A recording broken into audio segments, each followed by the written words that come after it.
It all started on a road trip when I was a teenager. My dad rigged a bike rack to the back of a trailer we pulled with our station wagon. Somewhere in Arizona on a highway, we had a car come alongside us, honking madly and motioning for us to pull over. We learned that our bikes had fallen off and they'd been run over by a Greyhound bus. So one of the bikes was repairable. So when we got to Santa Fe, New Mexico, we went to a repair shop. My dad wrote his name on the repair ticket, and the man behind the counter looked at that and said, Don? Don Oside? You and I are cousins. This surprised me so much, and it got me thinking, if I'm related to this random guy, who else am I related to? Look around you. How closely might you be related to the other people in this room?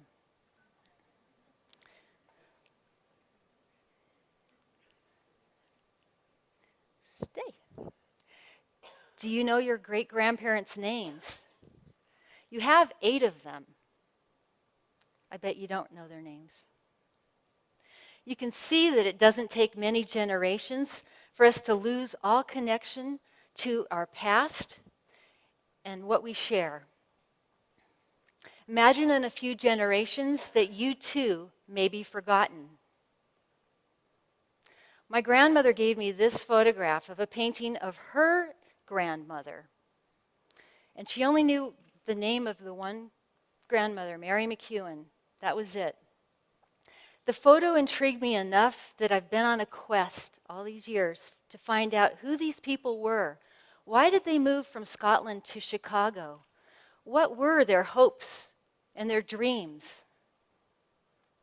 20 years ago, I had to travel to courthouses and libraries to research.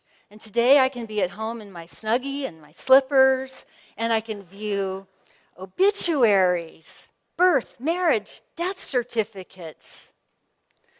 I can even look at Find a Grave. And what might you learn from an old census record?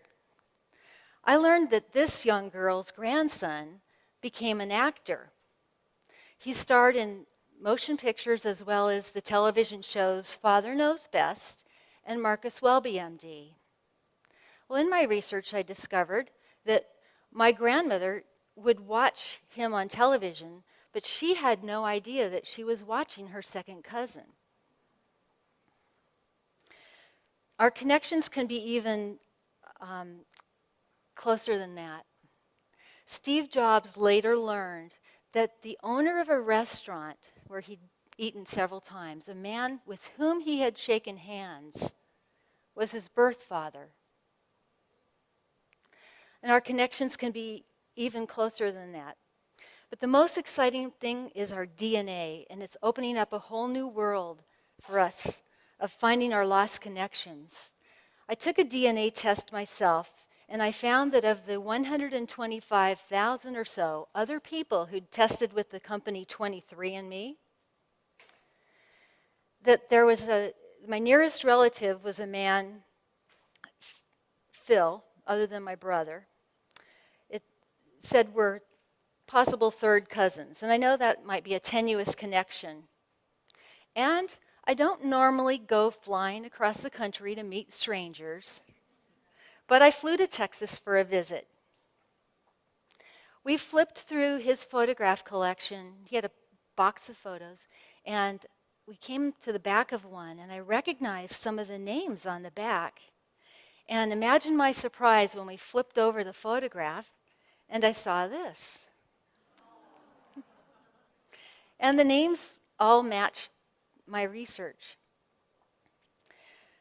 So I want to leave you with a thought today, and that is to label your photographs. Ask the questions. Share your stories before they disappear. And leave clues so that you won't be forgotten. And if Facebook were around in 1848,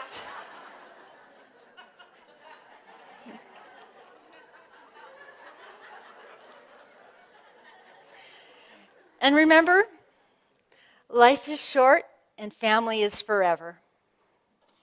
Thank you.